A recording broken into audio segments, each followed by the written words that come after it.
আমরা স্টিক করতে চাই না। 71 গণতন্ত্র আপনি একদম খুবই জোরালো ভাষা বলছেন, কিন্তু আপনার কাছে কি মনে হয় না যে বিএনপি একটি খুবই সুবিধাবাদী দল?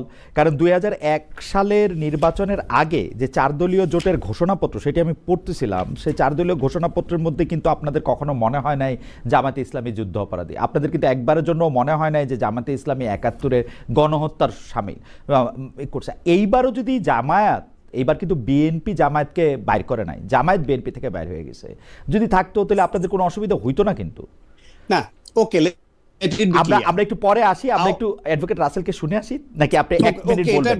আমি একটু পরে, হ্যাঁ, কিন্তু আমার কাছে মনে হয় যে বিএনপি খুবই, আমি আমার কথাটা বলে রেখে, আমার কাছে মনে হয় যে বিএনপি খুবই সুবিধাবাদী দল।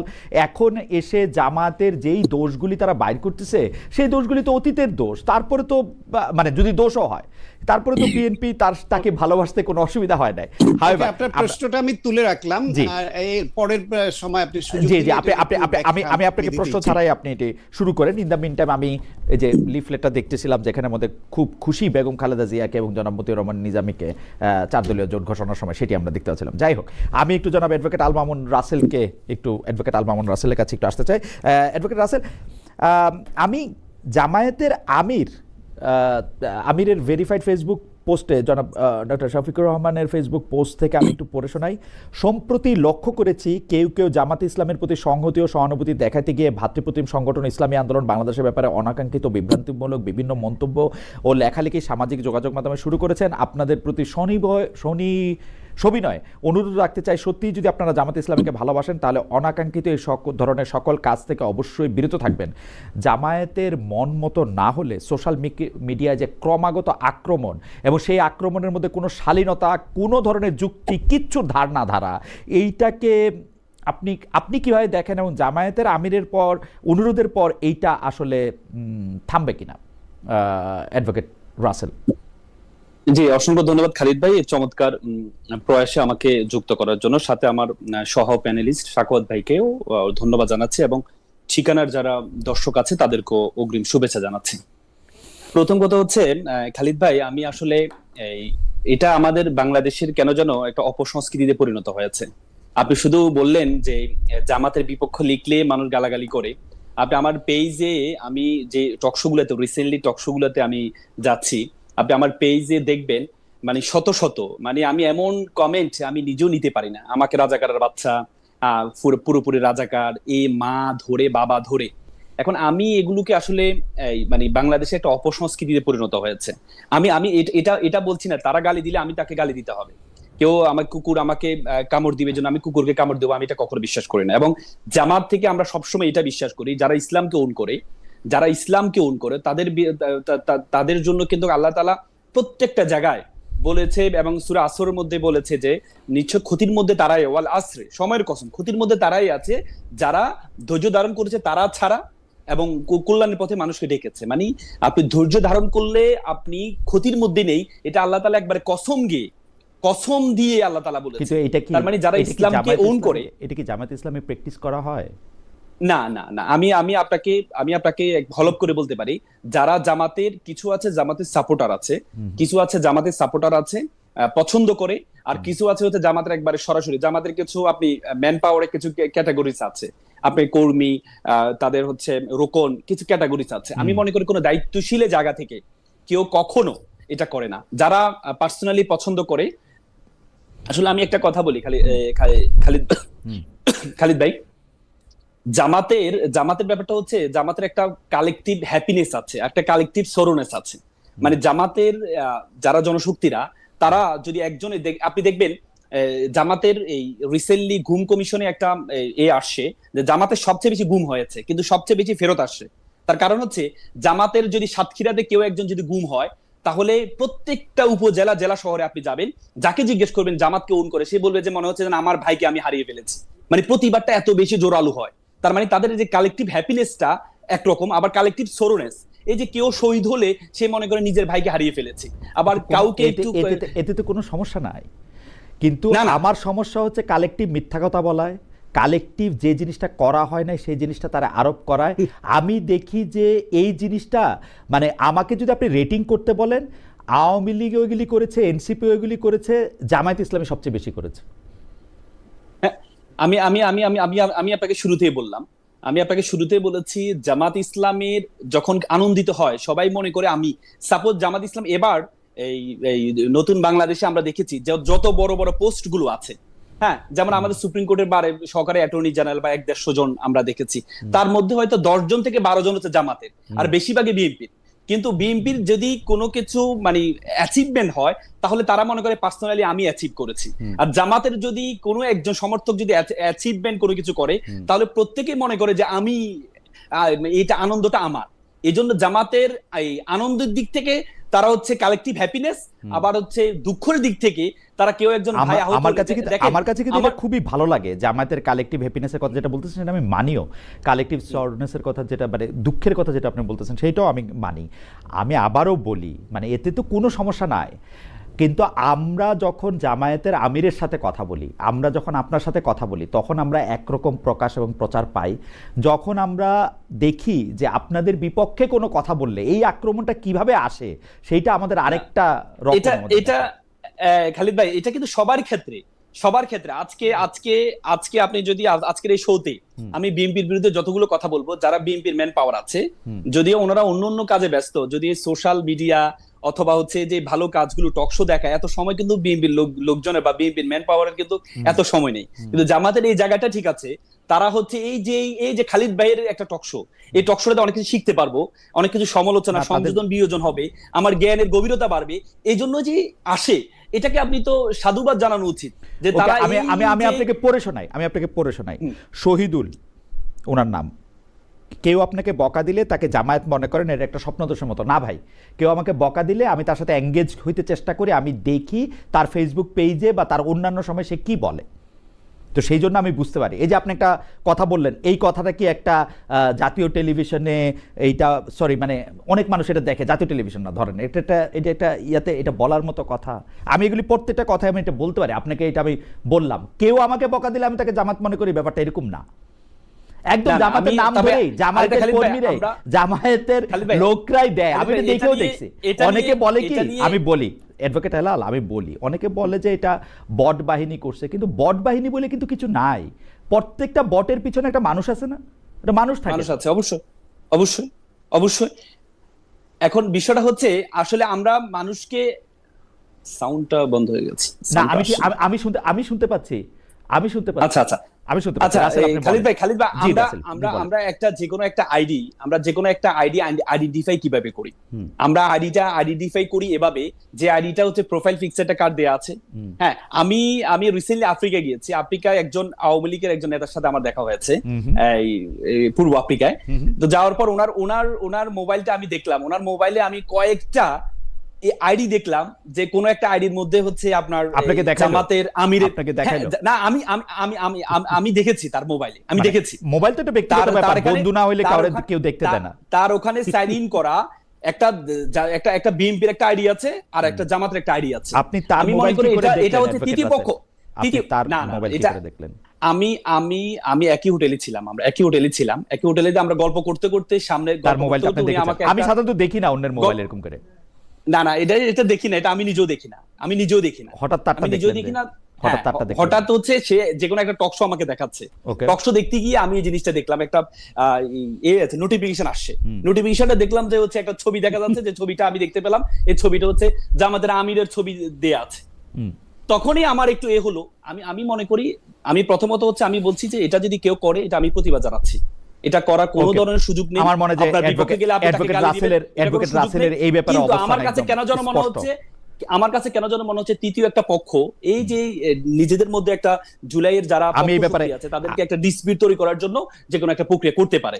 কিন্তু কেউ যদি জামাতের পক্ষ থেকে যারা আদর্শিক সংগঠন করে, যারা আদর্শকে ওন করে, আমি মনে করি তারা এটা করলে এটা তাদের সাথে কখনো যাবে না, এটা করলে আমি প্রতিবাদ জানিয়ে রাখলাম। ওকে, আমার মনে হয় অ্যাডভোকেট রাসেল বিষয়টি খুব পরিষ্কার করেছেন। আমি দুইটা একটু পড়ি। ফাহিম শেখ, এই দুজন ব্যক্তিকে আনলে কি আপনার দালালি বন্ধ হয়ে যাবে? আমার জন্য বলতেছেন উনি, সেটা আপনি 6 মাস ধরে আপনাকে মেসেজ করে যাচ্ছি, তারপর আপনি এই দুজন ব্যক্তিকে আনছেন না। একজন হচ্ছেন আব্দুল্লাহ বিন আব্দুর রাজ্জাক আর আরেকজন হচ্ছেন ফরদ মজার। আমি চেষ্টা করেছিলাম ভাই ফরদ মজার বা আব্দুল্লাহ বিন রাজ্জাক, মানে ফরদ মজার আব্দুল্লাহ বিন রাজ্জাক বা ওরকম কারোর সাথে বসতে রাজি হন নাই। আমার দালালি বন্ধ হয়ে যাবে এটা নিয়ে আপনি অনেক কনসার্ন আছেন দেখে, সেজন্য আপনাকে ধন্যবাদ। আরেকজন আমাকে প্রশ্ন করেছেন যে আপনি কিভাবে মেপেছেন যে সবার থেকে জামাত শিবির গালাগাল বেশি করে? এটা সমালোচনার জন্যই সমালোচনা করা মাত্র। হইতে পারে ভাই, আমার বিবেচনায় ভুলও হইতে পারে। যাই হোক, অনেকে কিন্তু জামাত শিবিরকেও গালাগালি করেন, এই কথাও ঠিক, এই কথাও ঠিক। আর আমি অ্যাডভোকেট রাসেল আপনাকে একটা ছোট ওই প্রশ্নের একটা লেজের জায়গা থেকে একটু আমি বলতে চাই যে ইসলামী দলগুলো, আপনি একটু জাস্ট আইন কানুন এবং মানে তথ্যের ভিত্তিতে আপনি বলবেন যে ইসলামী দলগুলো একটা আরেকটা মানে সবাই এক প্ল্যাটফর্মে না আসার পেছনে কি কোনো কারণ রয়েছে, নাকি কারণটা স্রেফ রাজনীতি বলে আপনি মনে করেন, মানে পলিটিক্যাল? ধরেন না, আমি মনে করি ধরেন কওমি দেওবন্দি সুন্নিয়াত মাদ্রাসার অস্তিত্ব রাখবে না জামায়াত সরকার ক্ষমতা আসলে, এটা হেফাজতের শীর্ষ নেতৃবৃন্দ বলতেছেন। অনেক ইসলামিক দল মনে করতেছেন, যেমন জমিয়তে উলামা ইসলামও কিন্তু মনে করতেছে যে জামায়াতরে আসলে ঠিক ইসলামী দলই বলা যাবে না। আপনার কাছে কি মনে হয় যে ইসলামী দলগুলির মধ্যে কি অনেক বেশি পার্থক্য বাংলাদেশে? আমি আসলে খালিদ ভাই, আমি এই জিনিসটা একটু দেখি, কারণ ইসলামকে যারা ওন করে তাদের মধ্যে হচ্ছে, আপনি দেখেন আল্লাহ রাসূল কিন্তু নিজে বলেছেন যে আমার পরবর্তীতে ইহুদিদের যদি 71টা দল হয়, খ্রিস্টানদের যদি 72টা হয়, তাহলে মুসলিম মানে ইসলাম যারা ওন করে তাদের মধ্যে 73টা দল হবে, এভাবে বলেছেন। তার মানে আপনি দেখেছেন আমাদের 4টা মাযহাব আছে, 4টা মাযহাবে 4 রকম। এবং আপনি প্রথম মাযহাব যখন আসছিল হাম্বলি, শাফি, এক একজন মাযহাবের এগেইনস্টে কমপক্ষে 10 থেকে 15টা বই লিখেছে। আপনি এবং কি কেউ কাউকে ইসলাম থেকে বের করে দিচ্ছে শুরুতে, কেউ কাউকে, এবং আপনি যে তাফসিরগুলো গুরুত্বপূর্ণ তাফসিরগুলো আমার মনে হয় যে অ্যাডভোকেট রাসেল আমরা এটা নিয়ে বিস্তারিত আলোচনা করব। তাফসিরে কাশরাফ যখন কাশরাফ সাহেব যখন লিখেছিলেন তখন কিন্তু ওনাকে কাফের ঘোষণা দেওয়া হয়েছিল। এজন্য ইসলামের দলের একটার মধ্যে আরেকজন এটা বলবে, কিন্তু এখন যে কাছাকাছি চলে আসছে। একসময় ইসলামী আন্দোলনও বলেছে, জামাতও ইসলামী আন্দোলনকে বলেছে, ইসলামী আন্দোলনকে জামাতকে বলেছে, কিন্তু এখন যে তাদের মধ্যে যে একটা ঐক্য, আমি মনে করি এটাকে কনফ্লিক্ট থিওরি বলে।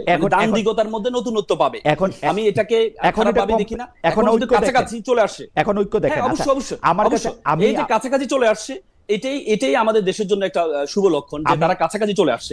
এখন কাউকে তারা আপনাকে প্রশ্নটা করে রাখি, ডক্টর সায়ন্তকে যেমন প্রশ্নটা করেছেন আমি আপনাকে প্রশ্নটা করে রাখছি। আপনি বলছেন বটে কাছাকাছি চলে আসছে, কিন্তু আমি কিন্তু এটা দেখতে পাচ্ছি না কাছাকাছি চলে আসা। ভোটের সময়টার ব্যাপারটা এরকম, কিন্তু আপনি 4টা মাযহাব বা মাযহাব ছাড়া যারা আছেন, যারা নিজেদেরকে লামাযহাব বলেন, বা আপনি 73টা উপদল বা দলের কথা যেরকম বললেন, তারা খুব কাছাকাছি চলে আসছে, সেটা আমি দেখি না। এখন ইসলামী দল যদি বাংলাদেশে সরকার গঠন করে, ইসলামী শাসন কায়েম করতে এই দল উপদল এবং একজন আরেকজনকে যে কাফের বলা, এবং সেটা আপনি জানেন বাংলাদেশে বড় বড় মুফতি, বড় বড় মাওলানারাও কাফের বলেন। আমি হেফাজতের ইসলামীর আমির শাহ মহিবুল্লাহ বাবুনগরীর কথা বলতে পারি যে মানে তিনি আপনাদেরকে কি বলেন আপনি সেটা জানেন। আমি আরেকজন আলেমের কথা জানি যিনি আরেকটা বিশ্ববিদ্যালয় থেকে পড়ে আসা আরেকজন আলেমকে কি বলেন সেটা আপনি জানেন। পরস্পর সেই ক্ষেত্রে আপনারা একটা ইউনিফাইড ইসলামী শাসন ব্যবস্থা কেমনে করবেন সেইটাও একটু আমাদেরকে একটু বলেন। আমি একটু আইন কানুন দিয়ে ব্যাপারটা বুঝতে চাই। আমি একটু ডক্টর সায়ন্তের কাছে যাই। ডক্টর সায়ন্ত, প্রশ্নটা করে রাখছিলাম যে মানে জামায়াতে ইসলামীকে যে আপনাদের এখন এত আমি খারাপ বলবো না, মানে কি জানি এত পরিত্যাজ্য মনে হতেছে, এত কোনো সময় আপনাদের কাছে এত মুনাফেক মনে হতেছে, এটা তো আগে কখনো মনে হয় নাই। জামায়াত আপনাদের সঙ্গে থেকে গেলে, বিএনপির সঙ্গে থেকে গেলে তো জামায়াতকে ভালোই লাগতো আপনাদের, মনে হয় আর কি। আমি বিভিন্ন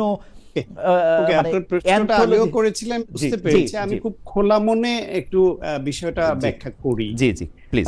তার আগে আমি একটা কনফিউশন দূর হলো, সেই জন্য রাসেলকে ধন্যবাদ জানাই যে ইসলামী আন্দোলন বাংলাদেশ কিংবা হেফাজত ইসলাম এবং জামায়াত ইসলাম এরা যে একজন এক মাযহাবের ছিল, এবং এখন যারা একজোটে আসছে, দূরত্ব কমে গেছে, এক মাযহাবে চলে আসছে, এটা আমার জানা ছিল না। এটা মাযহাবের প্রশ্নটা কিন্তু মাযহাবের প্রশ্নটা না ডক্টর সায়ন্ত, প্রশ্ন কিন্তু মাযহাব নিয়ে না। এটা বললে আমি একটু বলি, অ্যাডভোকেট রাসেল আমি একটু বলি, প্রশ্নটা মাযহাবের একটা এক্সাম্পল বলেছিলাম না, মাযহাবটা একটা এক্সাম্পল। আচ্ছা ঠিক আছে আমি এক্সাম্পল দিই, কিন্তু উনি বলছেন এটা এটা খুবই এটাকেও সিগনিফিকেন্ট, উনি দেখতেছেন যে এটা কাছাকাছি চলে আসছে, এইটা আমি না, পরে এটা আমি আমি আমি কাছাকাছি চলে আসছে মনে হচ্ছে তার, যেটা আমারও মনে হচ্ছে, কিন্তু এটা সাময়িক। সেটা এই বিএনপি আর জামায়াতের যে আন্ডারস্ট্যান্ডিং, এবং এই যে কখনো মোনাফেক বলা, কখনো না বলা, এবং এই যে এই ধর্মভিত্তিক দলগুলোর কখনো একে অপরকে ইসলামী না এরকম বলা, আবার কখনো কাছাকাছি চলে আসা, এই সবগুলোই আসলে স্বার্থ সংশ্লিষ্ট ঐক্য যখন থাকে, তখন তারা একে অপরের যে দোষ ত্রুটি আছে সেটা নিয়ে বলে না। যখন স্বার্থ সংশ্লিষ্ট বিষয়ে ব্যাঘাত ঘটে, তখন তারা একে অপরের বিরুদ্ধে দাঁড়ায়। এটা হচ্ছে বাংলাদেশের রাজনীতির একটা ট্রেডিশনাল ব্যাড সাইড। আপনি দেখেন যে 1971 সনে পরাজিত, গণহত্যার দায়ে অভিযুক্ত একটা দল, তাদের সঙ্গে বাংলাদেশের স্বাধীনতার পক্ষের রাজনৈতিক শক্তি তৎকালীন আওয়ামী লীগ এবং মুক্তিযুদ্ধের স্বাধীনতার ঘোষণা দেওয়া সেক্টর কমান্ডার হিসেবে যুদ্ধ করা জেড ফোর্সের অধিনায়ক একজন লোক, তার গড়া দল, তাদের সঙ্গে তো এই জামায়াত ইসলামের ঐক্য হবার কথা ছিল না। দুই দলের সময় দুই সময় ঐক্য হয়েছে, বিএনপির সঙ্গে নির্বাচনী জোট হয়েছে, একসঙ্গে সরকার গঠন করেছে, দীর্ঘদিন ছিল।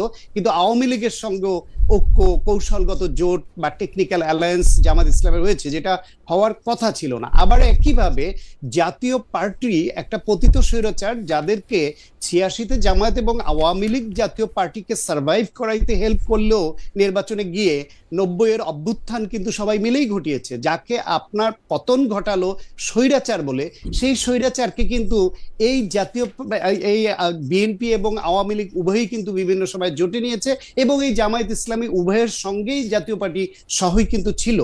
ধর্মভিত্তিক দলগুলো এই তারা একে অপরকে কাফের ঘোষণা করে, এই একে অপরকে ইসলামী নয় এরকম আখ্যা দেয়, আবার তারা ঐক্য হয়। এই সমস্ত কিছু একটা পলিটিক্যাল ইকুয়েশনের মধ্যে হয়। এইটা বাংলাদেশের রাজনীতির ব্যাড সাইড, এই দোষে সব দল দুষ্ট। এখন আপনাকে আমি বলি, বিএনপি যখন জামায়াতকে সঙ্গে নিয়েছে, বিএনপি কখনোই বলেনি যে জামায়াত ইসলাম 1971 সনে মুক্তিযুদ্ধে বিরোধিতা করে নাই, তারা বাংলাদেশের বিরোধিতা করেছে এটাও বলে নাই, বলেছে সব সময় বলেছে। না, আমি বলি আপনাকে, সব সময় বিএনপি আওয়ামী লীগ যারাই করুক, জামাতের সঙ্গে যখন জোট করেছে, তারা জামায়াত মুক্তিযুদ্ধে বিরোধিতা করেনি এইটা মেনে নিয়ে ওই সূত্র ঐক্য করেনি। ঐক্য জামাত 1971 সালে মুক্তিযুদ্ধ বিরোধী ছিল, সেটা মেনে নিয়েও সময় আপেক্ষিকভাবে তারা রাজনৈতিক কৌশলের অংশ হিসেবে বা লাভবান হবার জন্য জামায়াতকে জোটে নিয়েছে। আবার জামায়াতও যেখানে আপনার নারী নেতৃত্ব হারা, লাভের জন্য জোটে নিয়েছে, এটা শুনে ভালো লাগলো আর কি। মানে এটাতে বোঝা গেল যে মানে আদর্শ ব্যাপার না, লাভটা ব্যাপার আর কি। না, আমি বলছি তো, বাংলাদেশে এই জামাত ইসলাম নারী নেতৃত্ব হারাম এক সময় বলতো না, সেই জামাত খালেদা জিয়ার নেতৃত্ব মেনে তাদের জোটে গেছে। আমি আপনি প্রায় একই সময়, ডক্টর শান্ত, আমি বলি, আমি আপনি একই সময় প্রতিনিধিত্ব করি। 90-এর গণ আন্দোলনের সময় আমরা এরশাদকে হটানোর সময় আমরা বললাম পতিত স্বৈরাচার জাতীয় পার্টি এবং জামায়াতে ইসলামীকে কেউ আমরা কোনো জোটে বা কোনো কিছুতে আমরা দেখতে চাই না।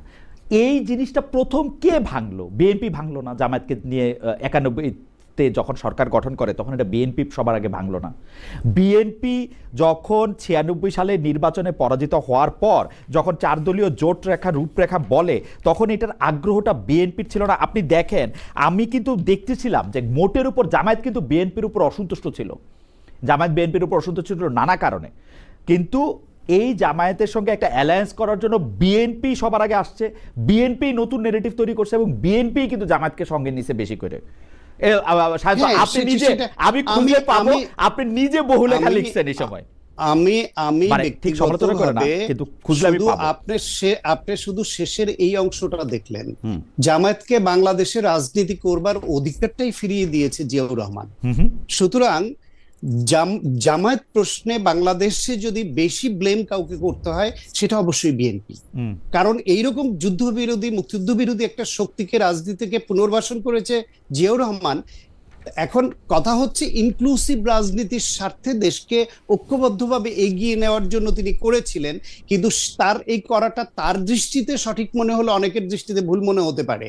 আবার পরবর্তীতে এসে 91 পরবর্তী সময়ে যখন সরকার গঠন, বা এই যে 91 সালে 18টা আসন জামাত পেয়ে গেল, আই পার্সোনালি ডোন্ট বিলিভ যে জামাত নিজের যোগ্যতায় কোনো রকম আনঅফিসিয়াল বা ইনফর্মাল আন্ডারস্ট্যান্ডিং না হওয়া সত্ত্বেও বিএনপির সঙ্গে 18টা সিট পেতে পারে। সুতরাং 91 নির্বাচনেও বিএনপির সঙ্গে জামাতের একটা বিহাইন্ড দি স্ক্রিন একটা আন্ডারস্ট্যান্ডিং ছিল, কোথাও কোথাও ওই আসন ভিত্তিক সমঝোতা ছিল, এটা অনেকে বলেন, না হলে 18টা সিট জামায়াত ইসলাম পাওয়ার কথা না। ফলে জামায়াতকে বিএনপি বিভিন্ন সময় কৌশলগতভাবে কখনো ফর্মালি ওপেন, কখনো হিডেন তাদের ঐক্য ছিল এবং জামাতকে বেনিফিটেড করেছে এবং জামাত দ্বারা বেনিফিটেড হয়েছে। আওয়ামী লীগও ঠিক একইভাবে আবার জামাত দ্বারা বেনিফিটেড হওয়ার জন্য তাদেরকে 95-96 সনে তাদের সঙ্গে জোটে নিয়েছে, বিএনপির বিরুদ্ধে আন্দোলন করেছে, আবার নির্বাচনে জামাত 3 সিট পেয়ে কিক আউট হয়ে গেছে, কিক আউট হয়ে আবার বিএনপির সঙ্গে। বাংলাদেশের রাজনীতিতে জামাত ইসলাম, বিএনপি, আওয়ামী লীগ, জাতীয় পার্টি 4টা বড় শক্তি, এমনকি কিছু বাম ঘরানার তারাও প্রত্যেকের কেউই যে সত্যিকার অর্থে যে আদর্শিক যে রাজনীতিটা করার দরকার ছিল সেটা বিচ্যুত সবাই জামাত করেছে, অবশ্যই জামাত করেছে। সেই উদাহরণটা আমি দেই। জামাত বাংলাদেশে বলেছে, তাদের পক্ষ থেকে বলেছে নারী নেতৃত্ব তারা মানে না, নারী নেতৃত্ব না জায়েজ।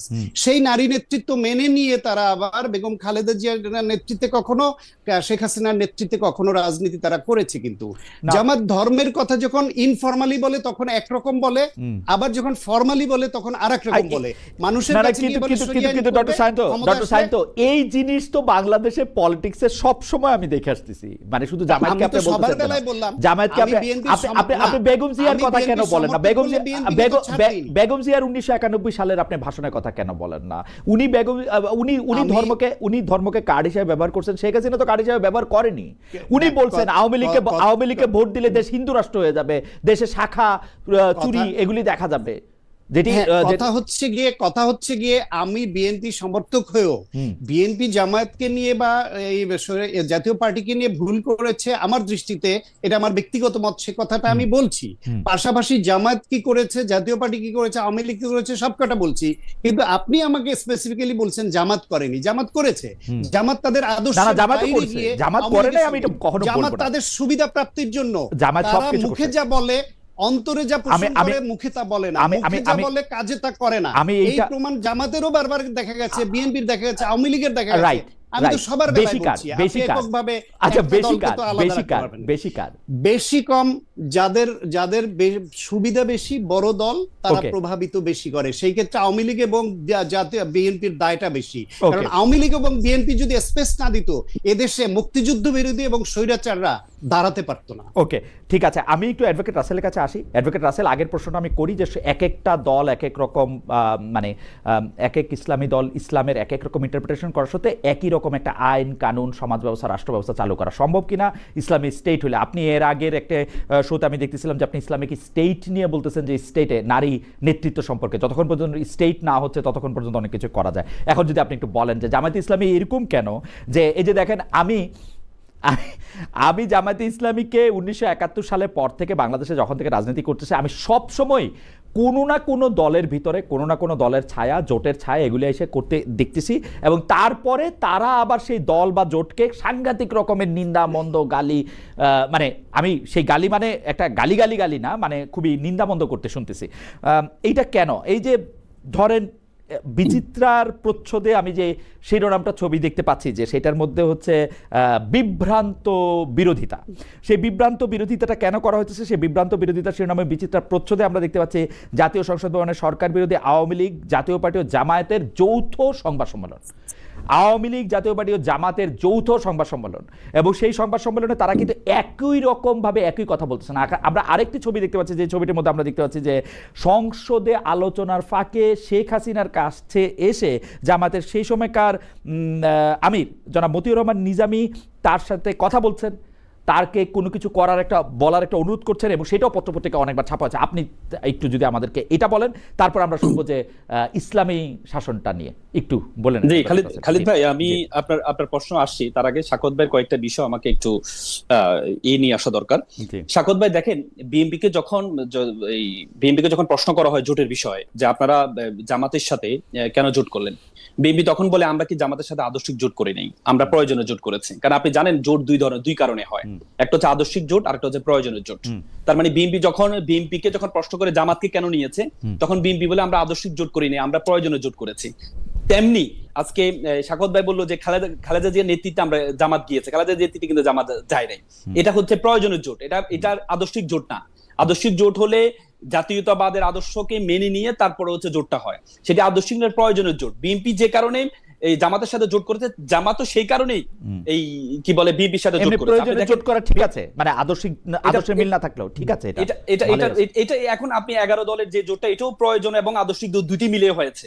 আপনি দেখেন মানে প্রয়োজন বেশি না আদর্শ বেশি? আমি তো বিএনপির দেখি বিএনপি প্রয়োজনে করে, জামায়াতের কি ঠিক? আপনার আদর্শ প্রয়োজন, আপনার এই প্রয়োজনের জন্য প্রয়োজন, দুটির জন্য প্রয়োজন। মানে যখন যেটা সুবিধা, মানে এক পকেটে প্রয়োজন আছে, এক পকেটে আদর্শ আছে, যখন যেটা সুবিধা এটা দেখাবেন। না, যখন আপনার দেশের স্বার্থের জন্য, আপনি দেখেন এবারে জুলাই আন্দোলনে যারা সবাই ঐক্যবদ্ধ হয়েছে, যারা আধিপত্যবাদের বিরুদ্ধে সবাই ঐক্যবদ্ধ হয়েছে, সেখানে কিন্তু সবাই কিন্তু আদর্শিক জোটে ছিল না, প্রয়োজনের জোটে, যে দেশের স্বার্থে সবাই জোটে আসছে। দেখেন সাখাওয়াত ভাই বলেছে যে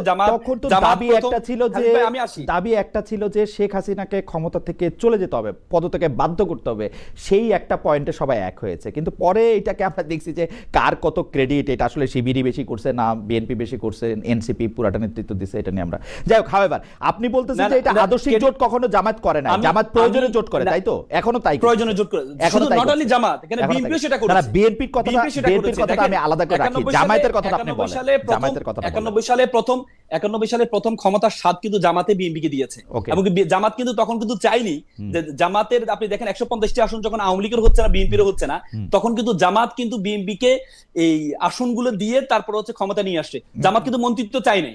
96 সালে যখন বিএনপি সেই কি বলে বিদ্রোহ করেছে, তখনই কিন্তু পরবর্তীতে আওয়ামী লীগের সাথে যুগপৎ আন্দোলন করতে কোনো অসুবিধা হয় না। হ্যাঁ, আপনি জামাত সবসময় যারা রাষ্ট্র স্বৈরশাসকের এগেইনস্টে সবসময় দাঁড়ায়। জামাত 1991 সালে জোট করেছে কেন? এরশাদের বিরুদ্ধে। 96 সালে যখন জামাত দেখতে পেল যে নির্বাচন করেছে কেন? বিএনপি যখন কোনো কৌশলে ক্ষমতাটাকে নিতে যাচ্ছে, তখন হচ্ছে জোট করেনি, জামাত হচ্ছে দেশের সাথে এক ধরনের সমঝোতা করে বিএনপি পরে বাধ্য হয়েছে সেখান থেকে সরে আসার জন্য। এবং কি 2001 সালে পরবর্তী বিএনপি নিজে বুঝতে পেরে, আপনি নিজেই বলেছেন, পরবর্তীতে জামাতকে অফার করেছে এতে আসার জন্য, 4 দলীয় ঐক্য জোটে আসার জন্য। দেখেন আরেকটা বিষয় হচ্ছে সাখাওয়াত ভাইয়ের আরেকটা বিষয়, আমি একটু বলি, একটু করে বুঝে বলি। ধরেন আওয়ামী লীগ দলটি নিষিদ্ধ হওয়ার আগে, আওয়ামী লীগ দলটি তো এখন নিষিদ্ধ, এটা নিয়ে প্রশ্ন করা একটু মুশকিল, কিন্তু আওয়ামী লীগ যদি একটু ঠিক মতো অফার করতো, তাহলে আওয়ামী লীগ জামাতের সাথে জোট করতে পারতো, বা জামায়াত আওয়ামী লীগের জোটে চলতে পারতো, যেহেতু আদর্শিক কোনো ব্যাপার নাই, সমঝোতা। বা ধরেন সামনে জামাত এখনো পর্যন্ত আওয়ামী লীগের সাথে কোনো জোটে যায় নাই। তখন নির্বাচন ছিল না, তখন আন্দোলন ছিল, আন্দোলন ছিল কিসের এগেইনস্টে? দেশের স্বার্থে যখন আসছে, আমরা তো আসলে 71-এর চেতনা, আমি সাখাওয়াত ভাই তো সবসময় 71 চেতনাকে নিয়ে আসে, কিন্তু তারেক রহমান সাহেব আমার খুব পছন্দনীয় একটা কথা তিনি বলেছিলেন যে আমাদের পূর্বপুরুষরা অতীত নিয়ে এত বেশি ঘাটাঘাটি করেছে, আমরা নতুন প্রজন্ম, আমরা কখনো অতীত নিয়ে ঘাটাঘাটি না করে আমরা দেশকে সামনে নিয়ে যাব। আপনি বলেন তো, কিন্তু এখন পর্যন্ত অতীত ছাড়া আপনি বর্তমানে দাঁড়াবেন কেমনে? আপনার তো পাঠাতনে দাঁড়াতে হবে তো। অবশ্যই, কিন্তু আপনি মানে আপনারাই বা অতীতটারে বাদ দিয়ে দিতে চান কেন? সবারই তো অতীত ভালো জিনিস, তো অতীত তো ভালো জিনিস। Jamaat was very right in 71। দেখেন জামাতের অবস্থান খুবই ভালো ছিল তো 71 সালে। আপনারা সেটাকে আমি আপনাকে বলি 71-এর চেতনা কি? আমি তো মনে করি 71 চেতনা মানে দেশপ্রেম। 71-এর চেতনা যদি আমি এক কথাই বলি দেশপ্রেম, কিন্তু আপনি আজকে 54 বছরে আপনি বাংলাদেশে কি দেখেছেন? 54 বছরে দেশপ্রেম কোনটা? দেশপ্রেম কোনটা? চাঁদাবাজি করা কি দেশপ্রেম ছিল? আপনি লুট করা কোটি কোটি টাকা আপনি দেশ থেকে পালাতে, আপনি দেখেন, আপনি শত্রুরা পর্যন্ত বিশ্বাস করে জামাতের যে করাপশনের দিক থেকে, দুর্নীতির দিক থেকে, চাঁদাবাজির দিক থেকে জামাতের অবস্থাটা কত নিচে। আপনি আমি মনে করি এটা তর্কযোগ্য। অ্যাডভোকেট রাসেল, আমি মনে করি এটা তর্কযোগ্য। যেই বিএনপির আপনারা দুর্নীতিযুক্ত বলেন, সেই বিএনপিতে আপনাদের 2 জন বড় মিনিস্টার ছিল, 2 জন। আমাদের যে 2 জন মন্ত্রী ছিল, এই মন্ত্রীকে এখনো পর্যন্ত 11 সরকার চেষ্টা করেছে, এখনো পর্যন্ত এখনো পর্যন্ত দুর্নীতির একটা শব্দ পর্যন্ত জীবনে আমি শুনি নাই যে তারা কোনোদিন, এই যে আমি পুরো তারিখ লয়ে বসে আছি, জীবনে শুনি নাই যে তারা একটা প্রতিবাদ করছেন খালেদা জিয়া সরকারের। শরীয়তের আমি আপনাকে বলি, শরীয়তের বিধান কি জানেন? আমি আপনাকে বলি, শরীয়তের বিধান হচ্ছে আপনাকে প্রথমে যদি আপনি কোনো খারাপ কিছু দেখেন, প্রথমে আপনাকে হাত দিয়ে বাধা দিতে হবে। যদি আপনি হাত দিয়ে বাধা দেওয়ার সামর্থ্য আপনার না থাকে, তাহলে আপনাকে মুখ দিয়ে বলতে হবে। যদি মুখ দিয়ে বলার সামর্থ্য আপনার না থাকে, তাহলে অন্তর দিয়ে ঘৃণা করতে হবে। অন্তর দিয়ে ঘৃণা করো মানে আমি করবো না সেটা। আপনি দেখেছেন এই মাওলানা মতিউর রহমান নিজামী কৃষি মন্ত্রণালয়ে ছিল, জামাত শুরুতে জামাত বাধা দেওয়ার মাত্র 2 জন মন্ত্রী ছিল, মাত্র 18 জন। জামায়াতের পার্সেন্টেজ অনুসারে মাত্র 2 জন ছিল। জামাতের কৃষি মন্ত্রণালয় থেকে শিল্প মন্ত্রণালয়ের মাওলানা নিজামীকে কেন নেওয়া হয়েছে? উনি কি বলে আপনার অবৈধ সুযোগটা না দেওয়ার কারণে ওনাকে বাধ্য করে ওনাকে কৃষি মন্ত্রণালয় থেকে শিল্প মন্ত্রণালয়ে নেওয়া হয়েছে। তারপরে উনি কি দুর্নীতি করার সুযোগ দেন নাই, নিজেও করেন না, অন্যকে সুযোগ দেন নাই। আমি শরীয়তের বিধান, অ্যাডভোকেট রাসেল আপনি খুবই জ্ঞানী, আপনি আমাকে শুধু এটা বলেন যে হাত দিয়ে বাধা দিতে পারেন না, মুখ দিয়ে কিছু বলেন না, অন্তর দিয়ে ঘৃণা পোষণ করছেন, এর মধ্যে কোনটা? ওই দুজন ওই ক্যাবিনেটে ছিলেন, ওই দুজন অন্তর দিয়ে ঘৃণা পোষণ করছেন, অন্তর দিয়ে ঘৃণা পোষণ করছেন, মুখ দিয়ে বলেছেন এবং নিজে দুর্নীতি করে নাই সেটা প্রমাণ করেছেন। মুখ দিয়ে বলছেন দুর্নীতির কথা, মুখ দিয়ে বলছেন দুর্নীতির কথা। অবশ্যই কোথায় আপনি দেখেন মন্ত্রী থাকা অবস্থায় মন্ত্রিসভার দুর্নীতির কথা বলছেন, কোথায় এটা? আপনি জামাত যদি ওই সময় কথা বলতো তাহলে দেশের সাথে গভর্নমেন্টটা কন্টিনিউ করা কঠিন হয়ে যেত। শুধুমাত্র দেশের সাথে ঐক্য নষ্ট হওয়ার সাথে জামাত প্রথম বিএনপির দুর্নীতির কথা কবে বলছে?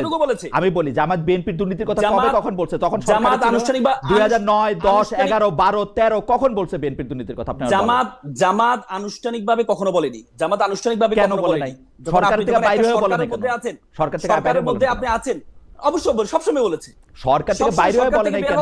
9, 10, 11, 12, 13 বলে নাই কেন? সরকার থেকে বের হওয়ার পর সবসময় বলেছে, কিন্তু যখন বিএনপি দুর্নীতি করেছে এটা বলেছে। আপনি এটা তো একবারে পরিষ্কার ছিল, এটা খালিদ ভাই, এটা একবারে পরিষ্কার ছিল। আমি কেন মিস করে গেলাম? এটা একবারে পরিষ্কার ছিল, সবাই বলেছে, একবারে পরিষ্কার করেছিল, কিন্তু অবস্থাটা কি ছিল তখন? 9, 10, 11 পরবর্তীতে অবস্থাটা কি ছিল?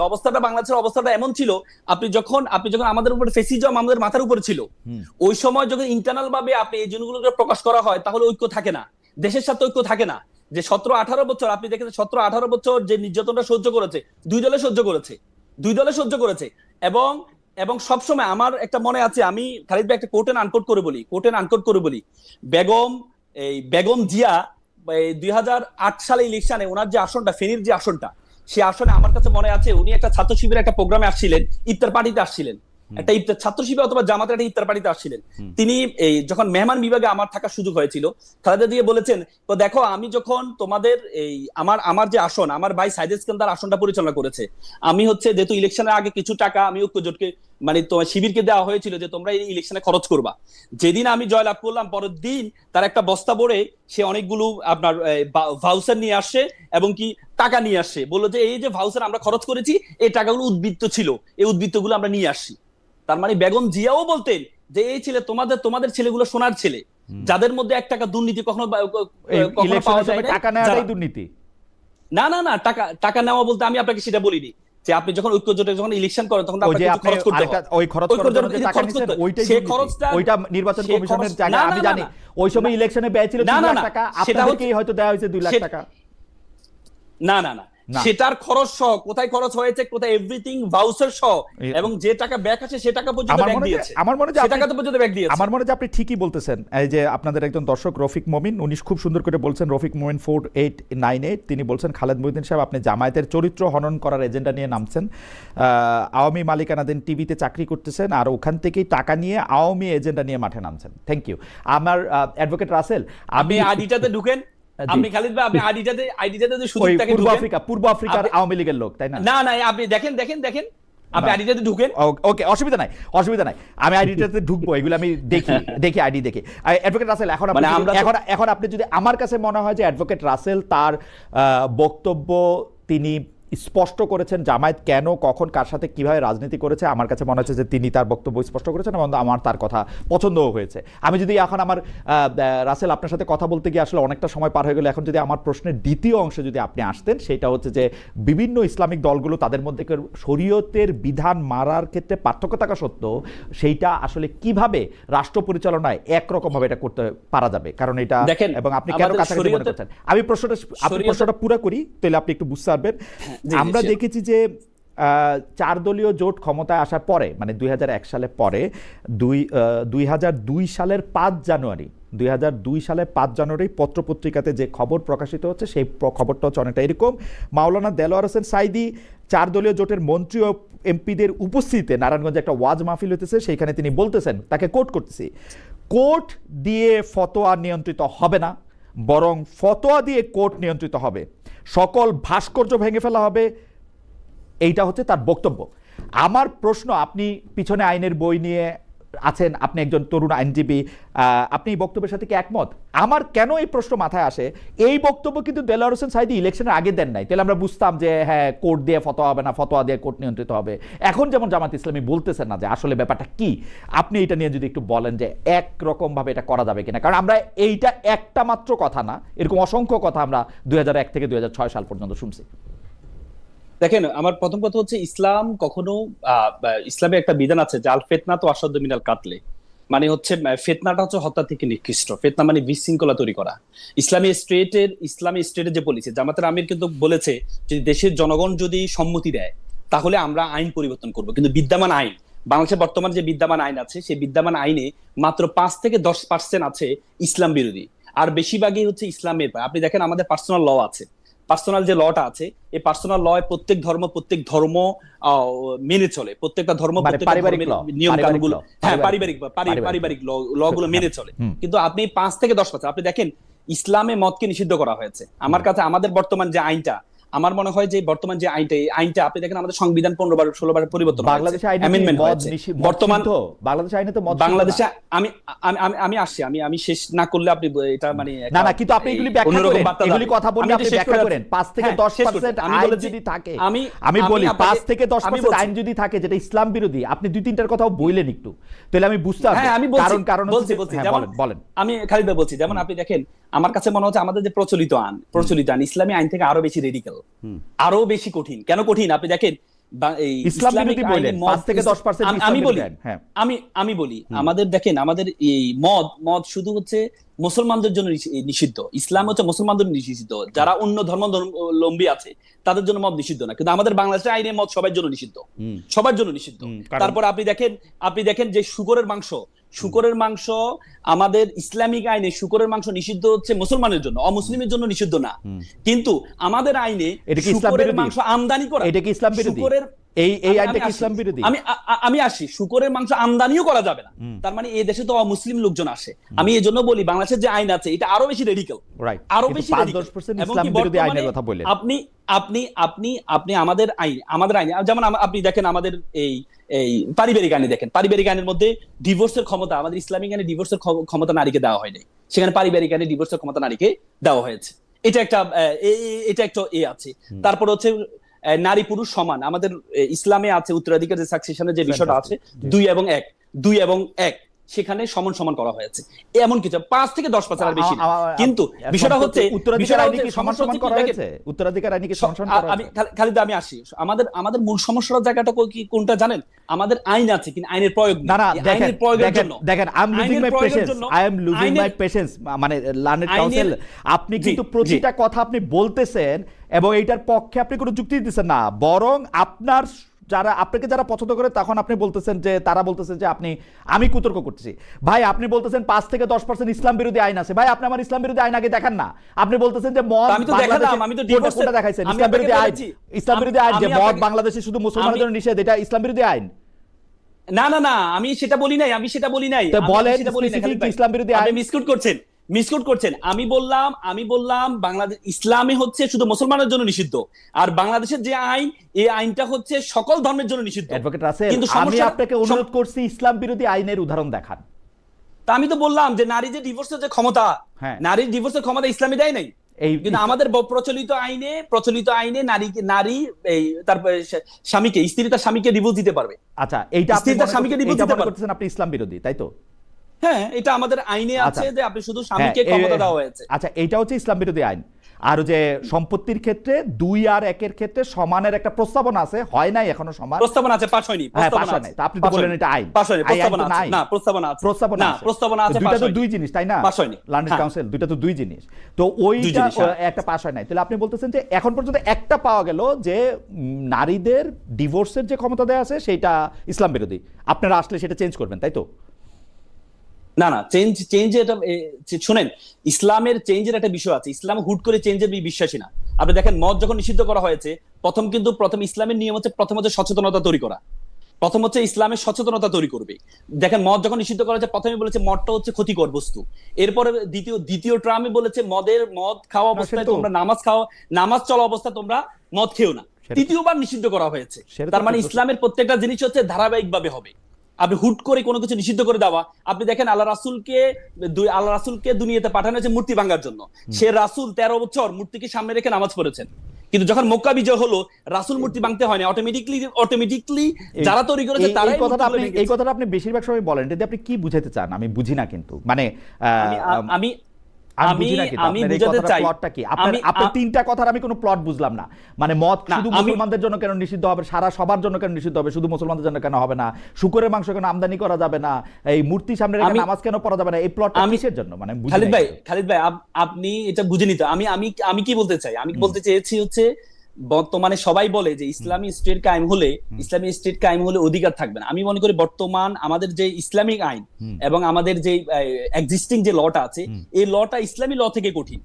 যেখানে মদের বিষয়ে ইসলামী ল বলেছে শুধু মুসলমানের জন্য নিষিদ্ধ, সেখানে আমাদের আইনে শুধু মুসলমান না, সকল ধর্মের জন্য নিষিদ্ধ। কিন্তু ব্যাপারটা হচ্ছে, আমার জানা মতে যেই সব দেশে ইসলামিক আইন আছে সব দেশে একই অবস্থা। সৌদি আরবে সকলের জন্যই মদ নিষিদ্ধ। আপনি মদ কোথাও আমি ওইটা বলি না।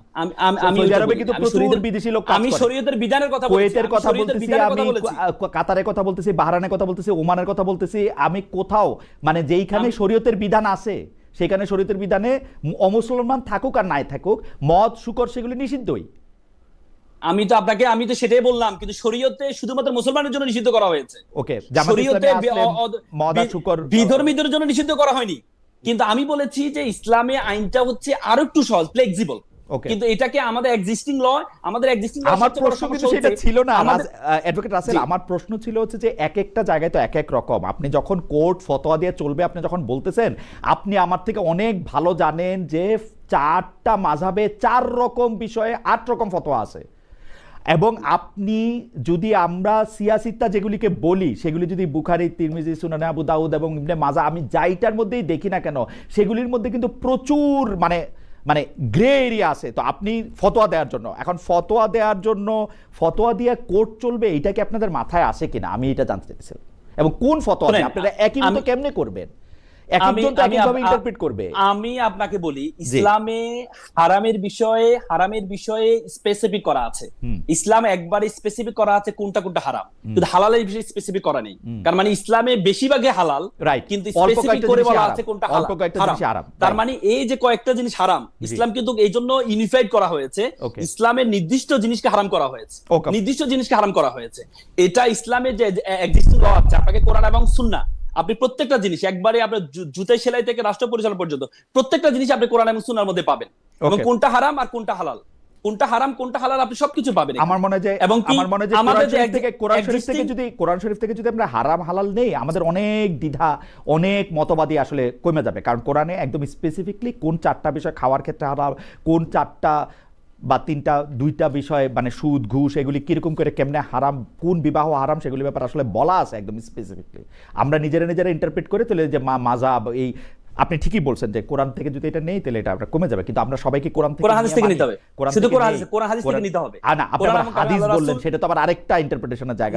তাহলে আপনি আল্লাহ রাসূল বিদাহজের ভাষণে সর্বশেষ বলেছেন, তারাকতু ফিকুম আমরা লান তাদুল্লু মা তামাসসাকু বিহিমা কিতাবুল্লাহি ওয়া সুন্নাতুর রাসূল। আপনার সাথে থিওলজি নিয়ে, কারণ কোরআনের বিশ্লেষণ হচ্ছে হাদিস, আপনি হাদিসকে অ্যাভয়েড করার কোনো সুযোগ নাই, কোরআন এবং হাদিস, মানে কারণ কোরআন খুব সংক্ষেপে বলা আছে, হাদিসে ব্যাখ্যা দেওয়া আছে। এর মধ্যে আপনি কোন হাদিসে ব্যাখ্যা দেওয়া আছে, আপনি কোন হাদিসগুলি মানবেন কোন হাদিসগুলি মানবেন না আপনি সেটা অবশ্যই সিয়াসিতে হাদিসগুলো মানবো। শুধু সিয়াসিতার হাদিসগুলি মানবেন তো? সিয়াসিতার হাদিসে অনেকখানে শুধু কোরআন মানার কথাই আছে, আপনি দেখে নিন আবার। আপনি দেখে নিন। ওকে, আমি বা আপনি আপনি আপনি ভালো বলছেন। আমি একটু আসি অ্যাডভোকেট রাসেলকে অনেক ধন্যবাদ, তিনি অনেকগুলি বিষয় নিয়ে আসলে ক্লিয়ার করেছেন। আপনাদেরকে একটু বেশি সময় আজকে হয়তো রাখতে হতে পারে, কারণ অনেকগুলি বিষয় নিয়ে আপনারা কথা বলছেন। আমি দর্শকদের কাছে একটু জানতে চাইছিলাম, পোস্টাল ব্যালটে কিছু দলের প্রতীক আগে রাখা আর ধানের শীষ কিছুটা, আমি একটু অ্যাডভোকেট সাহেব আপনার কাছে আসতে চাই। অনেকগুলি বিষয় প্রশ্ন জমে গেছে, আপনি যদি দ্রুত অ্যাড্রেস করেন। সরি, অ্যাডভোকেট রাসেলের কথার পরে একটু ডক্টর সায়েন্তের কাছে আসার পরে অনেকগুলি প্রশ্ন জমে গেছে। আপনি যদি বলেন যে বিএনপি জুলাই সনদে সরকারি দল হিসেবে রাষ্ট্রদ্রোহ সংস্কারের 31 দফার প্রস্তাবক হিসাবে সার্বিক সিস্টেম পরিবর্তনে আনার কথা বলছে, রাষ্ট্র মেরামতের কথা বলছে, কিন্তু বিএনপির মধ্যে কি আমরা কোনো পরিবর্তন দেখছেন কিনা? নতুন রাজনীতির অংশ হিসেবে জনসমক্ষে যা তুলে ধরা হচ্ছে সেটা বিএনপি দলের মধ্যে একটা প্র্যাকটিস হচ্ছে কিনা? আমি আরেকটা প্রশ্ন আপনাকে করতে চাই, তার আগে একটা দর্শকের মন্তব্য শোনাই। ওনার নাম গিটার মামুন 7053। অ্যাডভোকেট রাসেলের সাথে এতক্ষণ তর্ক করার পর্যায়ে তিনি অনেকবারই মেসেজ পাঠিয়েছেন, খালেদ ভাই আপনি কেমন জানি দিন দিন মূর্খ হয়ে যাচ্ছেন, কিছু বুঝছেন না। কত সত্য। আমি একটু ডক্টর সায়েন্স আপনার কাছে যেতে চাই যে আপনি একটু বলেন যে বিএনপি নিজে এগুলি মানে কিনা এই দলের মধ্যে। এনিওয়ে, আপনাদের দুজনের আলোচনাটা এতক্ষণ বেশ জমে উঠেছিল এবং আমি খুব উপভোগ করছিলাম, এবং জমে উঠেছিল বলেই হয়তো আপনি ভুলে গিয়েছিলেন আমার কথা দীর্ঘ সময়। আমি আপনাকে ঠিক আছে মানে একজন গেস্টের সঙ্গে এত দীর্ঘ সময় সাধারণত বলেন না, আপনাদের জমে উঠেছিল। I enjoyed. আমি ছোট্ট একটা বলি, আমি যখন পোস্ট গ্রাজুয়েশনে পড়াশোনা করি তখন আমার একজন সহপাঠী ছিলেন, তো ওনাকে টিচার যখন প্রশ্ন করতেন সেই প্রশ্নের স্পন্টেনিয়াস উত্তর দিতেন, ফাম্বলিং ছাড়া। তো ওই টিচার পরে বলছিলেন যে তোমার বলার স্টাইল খুব ভালো বলো, তোমাকে টিচার যদি তোমার এই মনোযোগী না হয় তোমার অ্যান্সারের প্রতি, তাহলে তুমি খুব ভালো নম্বর পেয়ে পাশ করবে, আর যদি শিক্ষক একটু মনোযোগ দিয়ে শুনে তাহলে তুমি প্রতি পরীক্ষায় ফেল করবে। এখন ধরেন আপনি অ্যাডভোকেট রাসেলকে জিজ্ঞেস করেছিলেন দুর্নীতি নিয়ে জামায়াতের পজিশন বিএনপির সঙ্গে যখন ছিল, বলল যে প্রতিবাদ করতে না পারলে যে ঘৃণা করার যেই বিষয়টা ইসলামে আছে তারা ঘৃণা করেছে এবং নিজেরা করে নাই। আপনি দেখেন যে 5টা বছর জামায়াত ইসলাম বিএনপির সঙ্গে ছিল, তারা মন্ত্রণালয়ের 2টা গুরুত্বপূর্ণ মন্ত্রণালয়ের মন্ত্রী ছিলেন। তারা বলতে চান যে তাদের নামে কোনো দুর্নীতি নাই, তা ব্যক্তিগতভাবে খুঁজে পায় নাই, সুতরাং তারা ঠিক ছিলেন। মানলাম ব্যক্তিগতভাবে তারা ছিলেন। বিএনপি মহাসচিব মির্জা ফখরুল ইসলাম আলমগীরের নামে তো কোনো দুর্নীতির অভিযোগ পর্যন্ত ওঠে নাই, ঠিক ছিলেন।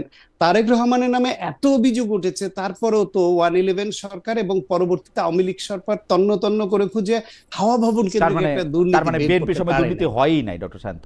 হ্যাঁ, এখন কথা হচ্ছে ওই কথাটাই যে তার মানে হচ্ছে একজন ব্যক্তি যদি দুর্নীতিমুক্ত থাকেনও কিংবা তার বিরুদ্ধে যদি খুঁজে না পাওয়া যায়, এইটা তাকে সন্দেহের বাইরে নিয়ে যায় না।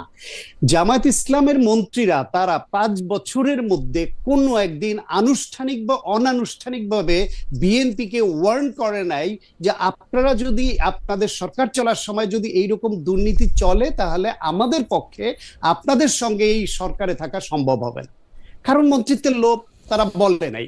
এক না, উনি অ্যাডভোকেট রাসেল কিন্তু ব্যাখ্যা দিয়েছেন যে এই সময় সরকারের সঙ্গে থাকাটা দরকার ছিল। আমি ওই কথাটা আসছি যে সরকার টিকতো না। আমি বলছি বিএনপির সঙ্গে 2001 সালের নির্বাচনে জোট হয় জামাত ইসলামের। ম্যাডাম খালেদা জিয়া যে ওয়ার্ড দিতেন কাউকে, তিনি সেই কথা রক্ষা করতেন, প্রতিশ্রুতি কখনো ভঙ্গ করতেন না। শুধুমাত্র সে কারণে 2/3 মেজরিটি বিএনপি এককভাবে পাওয়ার পরেও জামায়াত ইসলামের 2জন গুরুত্বপূর্ণ নেতাকে 2টা গুরুত্বপূর্ণ মন্ত্রণালয় দিয়েছেন, যেহেতু নির্বাচন করার আগে তাদের কথা দিয়েছেন এবং জোট করেছেন সেজন্য। এবং জামায়াতের 2জন নেতা মন্ত্রী কেন, পুরা জামাত যদি ওই সরকার থেকে চলে যায়, সমর্থন প্রত্যাহার করে, তাহলে বিএনপি তো একাই 2/3 মেজরিটি ছিল 2001 এর নির্বাচনে, আপনি নিশ্চয়ই জানেন। তো জামাত চলে গেলে সেই সরকার চলবে না, দেশের স্বার্থে বিএনপির সঙ্গে সরকার না, এটা তো হয় না। না, কিন্তু হ্যাঁ, বিশৃঙ্খলা তৈরিতে বাংলাদেশে জামাত ওস্তাদ সেটা আমরা জানি, আওয়ামী লীগ ওস্তাদ সেটা আমরা জানি, সেই জন্য করেছেন। আরেকটা বলি আওয়ামী লীগ সরকারের সময় ঠিক জামাতের এই বয়ানটার মতো একটা বয়ান আওয়ামী লীগের কোনো নেতা কারো কারো ব্যাপারে দিতেন। মতিয়া চৌধুরীর ব্যাপারে বলা হতো উনি খুবই সৎ। আমি বলতাম হ্যাঁ, উনি হতে পারে ফাইন্যান্সিয়ালি সৎ, উনি অনেক সম্পদের মালিক হন নাই, ব্যক্তিগতভাবে চুরি করেন নাই, কিন্তু উনি তো রাতের ভোটে এমপি হয়েছেন। ওনার সরকার তো এরকম পলিসি মেক করে এদেশ থেকে গণতন্ত্র হত্যা করেছে। ওনার সরকার তো ব্যাপকভাবে দুর্নীতি এবং টাকা পাচার করছে, একটা শব্দ তো করছে না, একটা প্রতিবাদ তো করছে না। সুতরাং ওনাকে আমি সৎ মানতে রাজি না। ঠিক একইভাবে জামায়াত ইসলাম সরকারে ছিল, বিএনপির যা যা দায় আছে সব দায় জামাত ইসলামেরও আছে, কারণ তারা ক্ষমতায় থাকতে একটা শব্দও করে নাই। এবং একটা একটা গোটা সিস্টেমে যখন কোনো না কোনো পার্সেন্টেজ করাপশন থাকে, দুইটা মন্ত্রণালয় আইসোলেটলি করাপশন মুক্ত থাকতে পারে না। ব্যক্তিগতভাবে সেই মন্ত্রী 2 টাকা না খাইতে পারে, তার অধস্তন খেয়েছে, তার নিজের নিয়োগ দেওয়া লোক খেয়েছে, তার পিএস খেয়েছে, কেউ না কেউ খেয়েছে। কারণ গোটা দেশের সিস্টেমটা যখন করাপশনের সিস্টেমের মধ্যে যদি থাকে যায়, এইটা আমি সরকারের সময় এটা আমি সেখানে তো হতে পারে না। সুতরাং ওই যে আপনি যদি মনোযোগ দিয়ে শোনেন তাহলে দেখবেন যে পাশ করা কঠিন হয়ে যায়, এরকম সব বক্তব্য আসছে। এবার বলি বিএনপির পরিবর্তন নিয়ে। বিএনপির পরিবর্তন হচ্ছে ওইখানে একটা দলের শীর্ষ নেতৃত্বকে তার ফলোয়াররা, অন্য নেতারা ফলো করেন।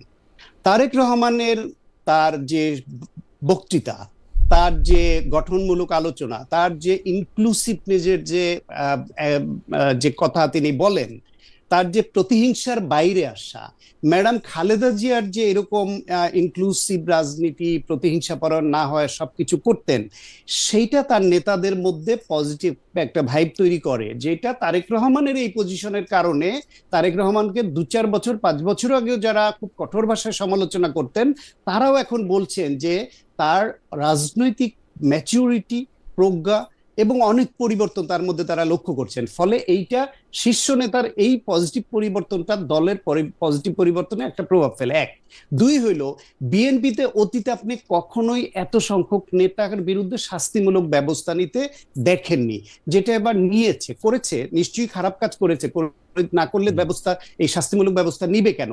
কিন্তু একবারেই তো পুরোপুরি আপনার যে অনিয়ম, তার মানে আপনি বলছেন যে পরিবর্তনের চেষ্টাটা অব্যাহত আছে। এখনো অনেক অগ্রহণযোগ্য বিষয় আছে এবং আমার প্রত্যাশা থাকবে যে এই যে প্রক্রিয়াটা নিজেদের শুধরে নেবার, এটা যেন অব্যাহত থাকে এবং আরো যাতে স্ট্রিক্ট হয় শীর্ষ নেতৃত্ব, তাহলে বিএনপির মধ্যে। কারণ বাংলাদেশের ভবিষ্যৎ এবং বর্তমান আমি বিএনপির বাইরে অন্য কারো হাতে নিরাপদ মনে করি না বলে আমি মনে করি তারেক রহমান এবং বিএনপি ফেল করা মানে বাংলাদেশ ফেল করা। সুতরাং তাদের যা যা অগ্রহণযোগ্য আছে সেখান থেকে তাদেরকে বেরিয়ে আসতেই হবে। আমি ডক্টর সায়ন্ত আপনাকে দ্বিতীয় প্রশ্ন করার আগে আমি একটু দর্শকদের মতামত একটু বলতে চাই, যে কারণ আমার এবং অ্যাডভোকেট রাসেলের কথায় কিছু সংখ্যক মানে ভুল বোঝাবুঝি হয়তো সৃষ্টি হয়েছে, সেগুলো আমি একটু বলি। খালেদ ভাই, কোরআন ও হাদিস নিয়ে কথা বলার সময় সাবধান থাকেন। রেদওয়ান আহমেদ বলতেছেন এমন কথা বললেন না যাতে ঈমান না থাকে। ভাই, আমার ঈমান আছে কি না আছে সেই বিবেচনা ভার আপনাকে আল্লাহ দেয় নাই, কেউই দেয় নাই দুনিয়াতে, বিশ্বাস করেন দেয় নাই, আবার পড়েন বই খাতা। 2 হচ্ছে খালেদ মহিউদ্দিন বলছে শুধু কোরআন মানলেই হবে, কিন্তু প্রশ্ন হলো কোরআনে তো নামাজের কথা বলা আছে, কিন্তু নামাজ কীভাবে পড়তে হবে এটা কোরআনে বলা হয়েছে, তা হাদিস অবশ্যই পড়তে হবে না। আমি এই কথা কখনোই বলি না যে শুধু কোরআন পড়তে হবে। আমি বলছি, আমি অ্যাডভোকেট রাসেলের বক্তব্যের সাথে একমত, কোরআনে একদম স্পষ্ট বলা আছে কোনটা হারাম কোনটা হালাল, সেইভাবে আসলে সেইটা মানতে হবে এবং সেই মানলে যাদের মধ্যে থেকে একটু পার্থক্য আছে তাদের সবার এক জায়গায় চলে আসতে হবে। Correct me if I am wrong advocate Rasel, লোকজনকে আলাদা আলাদা থেকে একসাথে আনতে হলে কোরআন প্রসঙ্গে তিনি এই কথা বলছেন, পাশাপাশি এই কথাও তিনি বলছেন যে হাদিসও মানতে হবে। আমি বলছি কোন হাদিসগুলি মানা যাবে মানা যাবে না, তিনি বলছেন যে সিয়াসিত্তা বলে যে 6টা হাদিস আমরা চিনি সেই হাদিসগুলি আমাদের মানতে হবে। আমি তাদেরকে বলছি যে হাদিসের মধ্যে তো আসলে এরকম হাদিসও আমরা এরকম দেখি যে ওইটার মধ্যে শুধু কোরআন মানার কথা আছে। আমরা এটার এই প্রসঙ্গে তার মতামত শুনতে ছিলাম। যাই হোক, এইটা নিয়ে নিশ্চয়ই আবার যদি যখন অ্যাডভোকেট রাসেল বলবেন তখন বলবেন, হ্যাঁ অ্যাডভোকেট রাসেল যখন বলবেন তখন বলবেন, আমি অ্যাডভোকেট রাসেলের কাছে আসবো। কিন্তু আমি জনাব সায়ন্তের কাছে এই গণভোট নিয়ে একটা প্রশ্ন করতে চাই, যে মূলত বিএনপি রাজি না হওয়ায় কিন্তু ইউনূস সরকার গণভোটটা আগে দিতে পারে নাই, একই দিনে দিতে হয়েছে। কিন্তু এই গণভোটটা নিয়ে বিএনপির কোনো অবস্থান আমরা স্পষ্ট দেখি না। বিএনপি কেমন জানি এই ক্ষেত্রে জামাত ইসলামের মতো কথা বলে, কিরকম জানেন, আমরা তো না ভোট দেওয়ার কোনো সুযোগ নাই। আরে বাবা, আপনি যদি মনে করেন এটাতে আপনি সাইন করছেন, আপনি বলেন হ্যাঁ ভোট দেন। আপনি না ভোট দেওয়ার সুযোগ নাই, আপনি এটা দিবেন কি দিবেন এটা জানি না, এদিকে আবার সরকার কেন প্রচারণা করে সেটাতে আবার কারো কারো এটা নিন্দামন্দ দেখতে পাই। সরকারের একটা সংস্কার সরকারের একটা ইয়ার মধ্যে ছিল, ও এটা প্রচারণা করবে না। মানে ধরেন বিশ্বের সর্বশ্রেষ্ঠ গণতন্ত্র যদি আমরা ধরে নিই যেসব দেশে আছে, এই পশ্চিমা দেশগুলিতে বা আমেরিকাতে বা ভারতে, তারা কি তাদের এজেন্ডাটা বাস্তবায়নের জন্য জনগণের বলবে না? এটা তো কি অন্যায় হলো, আমি জিনিসটা বুঝি না। কিন্তু ডক্টর সায়ন্ত, আপনি মানে বিএনপির পজিশনটা আপনি বোঝেন কিনা যে গণভোটে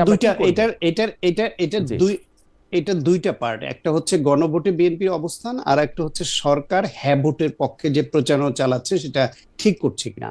প্রথমে আমি ছোট করে হ্যাঁ ভোটের সরকারের প্রচারণার অবস্থান নিয়ে বলি, এটা ঠিক করছে না।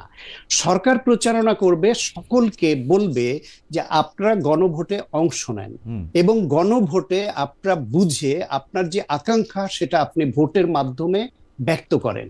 সরকার এইখানে গণভোটে হ্যাঁ বা, যেহেতু আপনি হ্যাঁ বা না রেখেছেন, সেই হ্যাঁ বা নাতে যদি সরকার একটা পক্ষ নেয় আর কোন রাজনৈতিক দল ওই পক্ষ নেয়, তখন মনে হবে সরকার এবং এই রাজনৈতিক দলগুলা একপাক্ষিক হয়ে গেছে।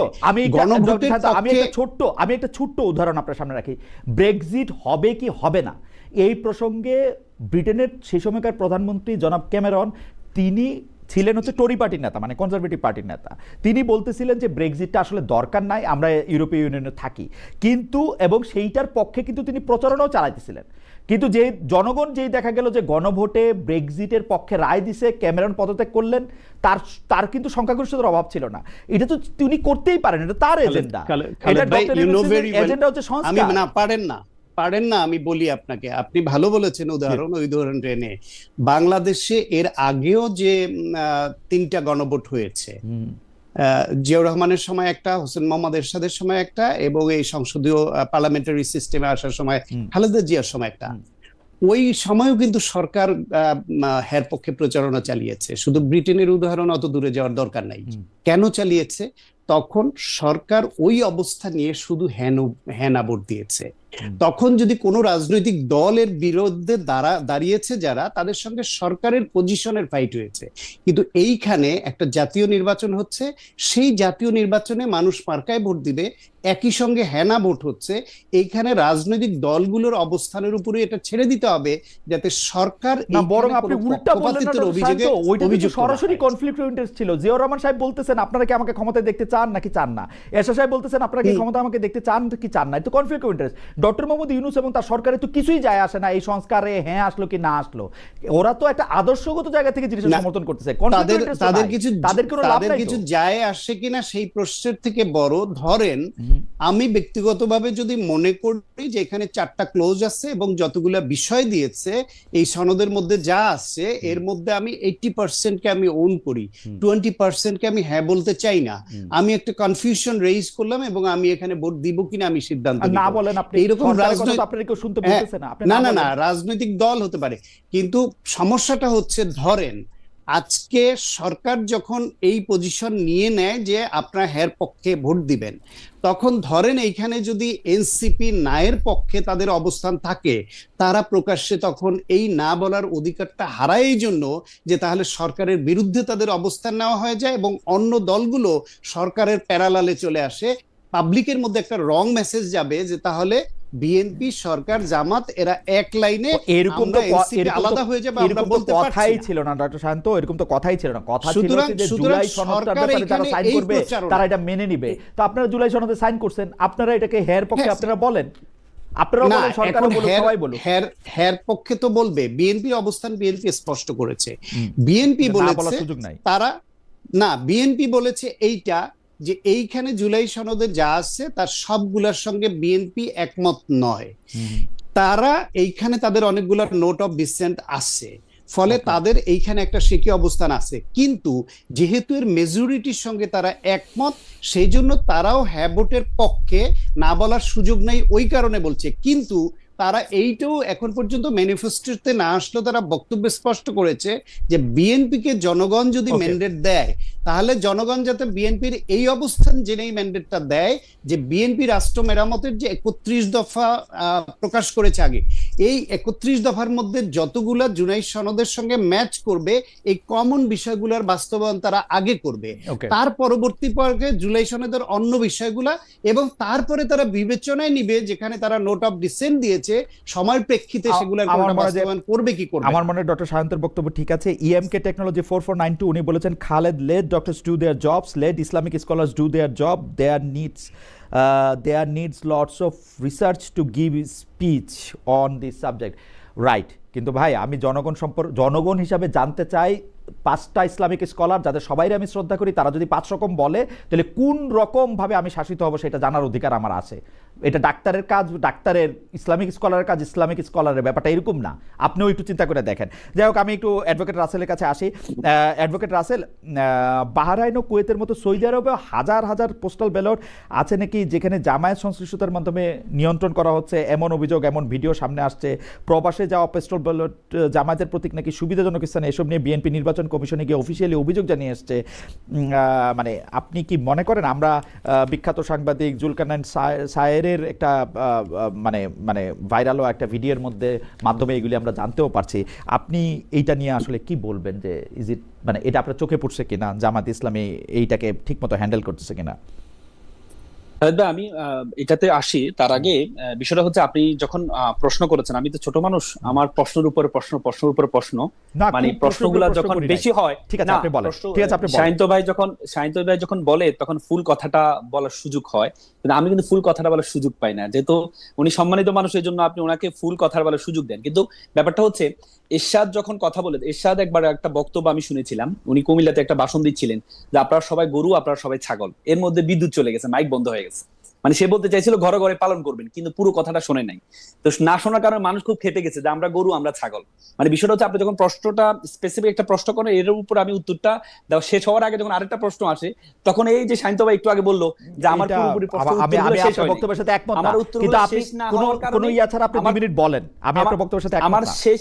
আমার শেষ না হওয়ার কারণেই এই প্রবলেম গুলো হচ্ছে। আচ্ছা বলেন। দেখেন, আমি প্রথম কথা হচ্ছে, এই যে সরকারটা আছে, বর্তমান যে সরকারটা আছে, এই সরকারটা শান্ত ভাই যেটি বললেন যে হ্যাঁ ভোটের ক্যাম্পেইন করার কোনো সুযোগ নেই। দেখেন, এই বর্তমান সরকারটা কিন্তু প্রত্যেকটা অন্তর্বর্তী সরকার যতগুলো ছিল বা তত্ত্বাবধায়ক সরকার যারা ছিল, তাদের কাজ ছিল একটা, সেটি হচ্ছে নির্বাচন আয়োজন করা। কিন্তু এই সরকারের কাজ কিন্তু একটা না, এই সরকারের কাজ হচ্ছে 3টা।